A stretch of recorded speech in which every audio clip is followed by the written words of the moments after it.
Bene, eccoci insieme anche oggi. Abbiamo in studio Paolo Minella, che è responsabile ambiente e produzioni innovative di Coldiretti Padova.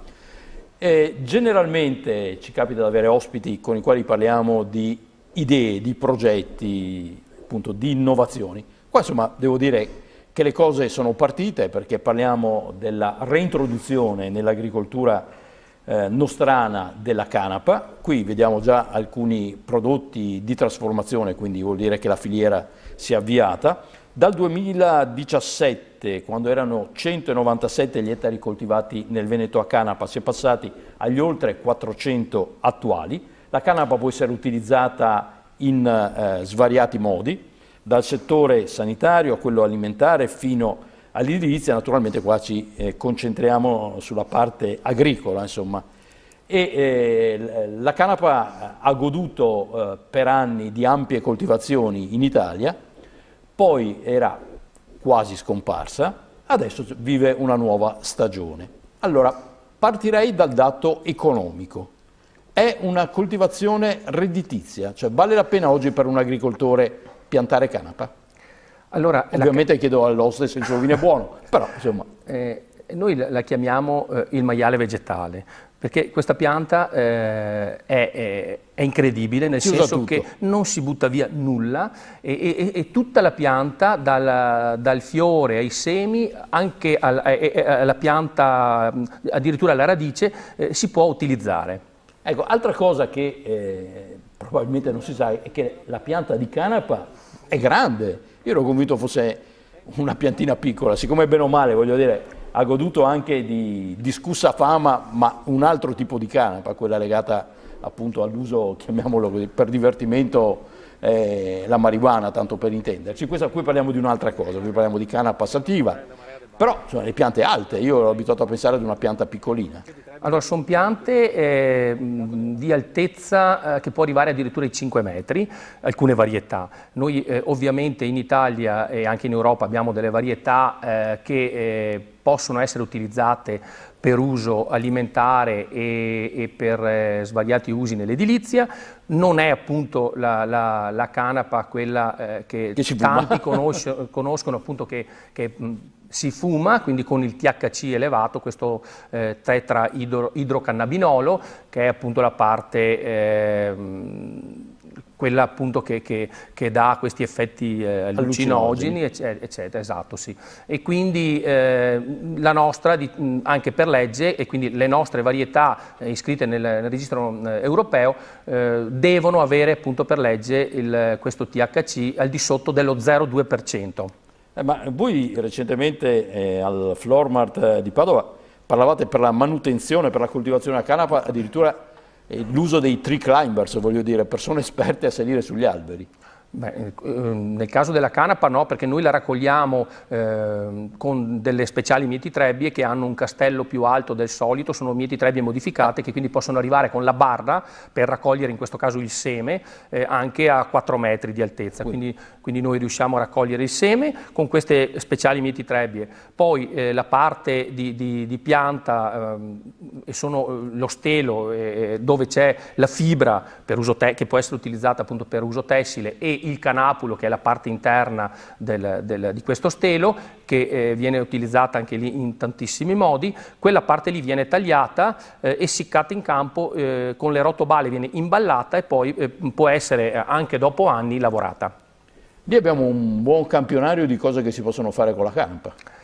Allora noi stiamo utilizzando la canapa, come dicevo, in tantissime forme. Come dicevo, raccogliamo il seme con la mietitrebbia, questo è il seme di canapa. Proviamo anche a tirarlo fuori. Possiamo anche ad aprirlo, è un seme rotondo, abbastanza piccolo, dove dentro c'è l'olio di canapa, eccolo lì, quello lì è il seme verde, poi viene essiccato con degli essiccatori, pulitori essiccatori, e da questo seme possiamo ricavare dell'olio ricchissimo di omega 3 e omega 6.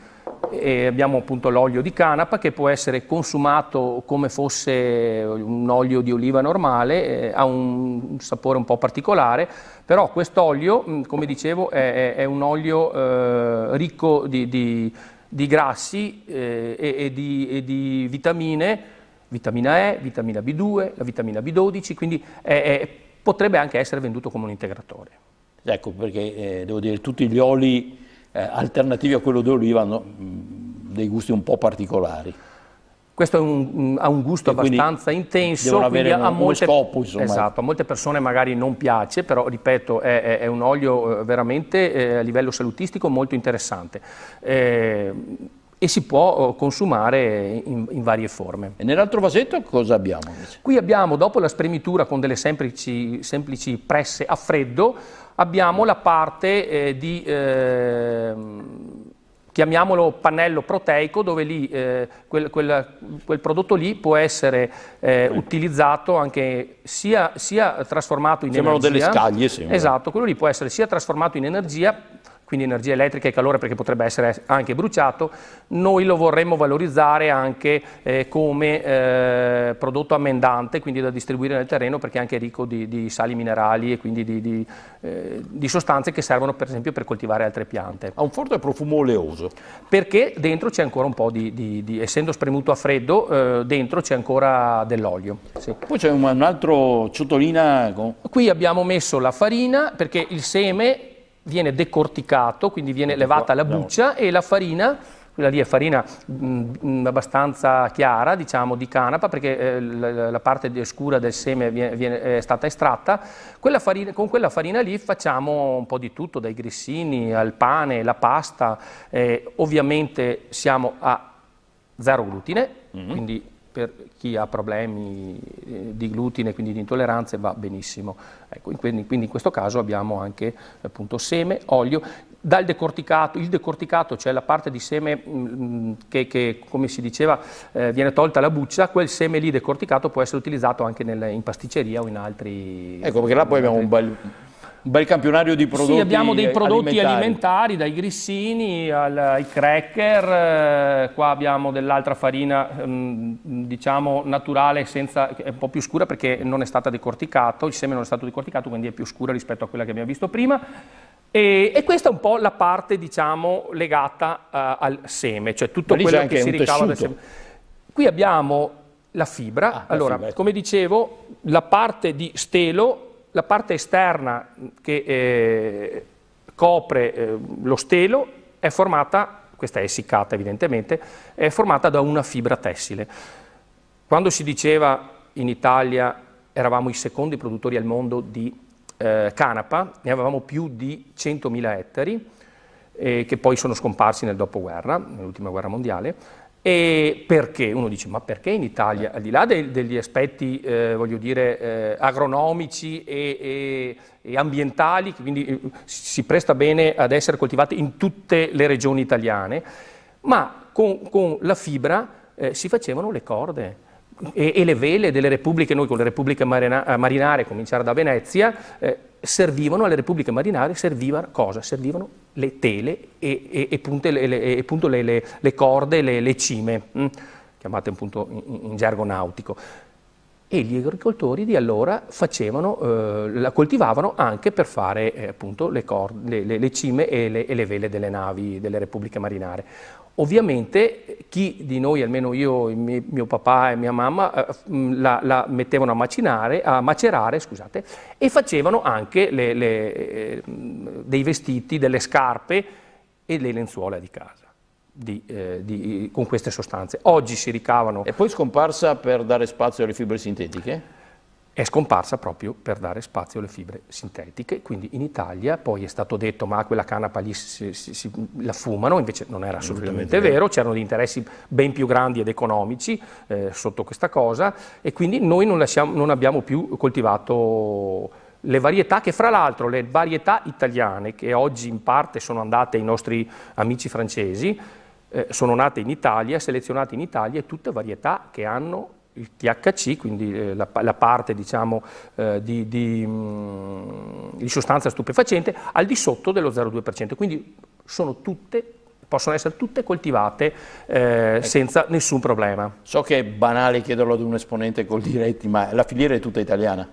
di quei prodotti? La filiera è tutta italiana perché abbiamo delle aziende in Italia, non sono tante, che hanno investito per appunto, hanno iniziato da poco, quindi è una filiera che è ripresa da 3-4 anni, quindi è nuovissima e gli agricoltori quindi mettono appunto a disposizione il terreno e producono queste piante di canapa e poi dei trasformatori, anche dell'industria o degli artigiani, la lavorano, ma anche lo stesso agricoltore con una semplice pressa può farsi l'olio e venderlo o il decorticato. Oggi è ancora un prodotto di nicchia, voglio dire, lo si trova solamente nelle catene bio, per intenderci, oppure l'obiettivo è quello di portarla ad un consumo come probabilmente era una volta, insomma? Nelle catene bio spesso si trova dell'olio o dei prodotti agroalimentari esteri, tanti anche cinesi, ecco, e anche biologici, non italiani. La filiera, ripeto, nostra, italiana, sta partendo adesso, l'anno scorso, quest'anno, quindi ci stiamo impegnando per questo. Volevo chiudere il discorso della parte, quindi questa è la parte di fibra, poi c'è un'altra parte importante che è il canapulo, che è la parte interna della pianta. Ecco, questo è il canapulo che può essere tranquillamente lavorato per produrre lettiere per gli animali. Questa ha una particolarità incredibile, riesce ad assorbire acqua 20 volte di più per esempio di una paglia normale di grano. Quindi questo può essere utilizzato o per produrre energia, dicevo, quindi energia elettrica e calore, quindi può essere anche bruciato perché ha una resa in chilocalorie molto elevata, ma anche appunto può essere utilizzato per le lettiere degli animali e per la bioedilizia, quindi per fare mattoni, per costruire case leggere, antisismiche e con un parametro di coibentazione altissimo, siamo a livelli di A+++. Ci manca la filiera, in Italia sta iniziando adesso anche questa filiera che è quella della lavorazione industriale legata alla bioedilizia. Beh, grazie, ne abbiamo saputo un po' di più, molto di più. Grazie a Paolo Minella. Per ora ci fermiamo qua, ma insomma credo che la conoscenza con la canapa proseguirà attraverso ad esempio i mercati di campagna amica, suppongo, e a tutta insomma, la catena di rapporto col consumatore che Coldiretti ha creato in questi anni. Abbiamo parlato di un prodotto innovativo, l'abbiamo fatto con il responsabile appunto di produzioni innovative e ambiente di Coldiretti di Padova. Ricordo questo dato che oggi nel Veneto in solo un anno gli ettari coltivati a canapa sono passati da circa 200 ad oltre 400, insomma, produzione raddoppiata in un anno. Ancora una nicchia, insomma, ma il trend mi pare interessante perché recupera fra l'altro una produzione storica del nostro paese. Grazie a voi, alla prossima.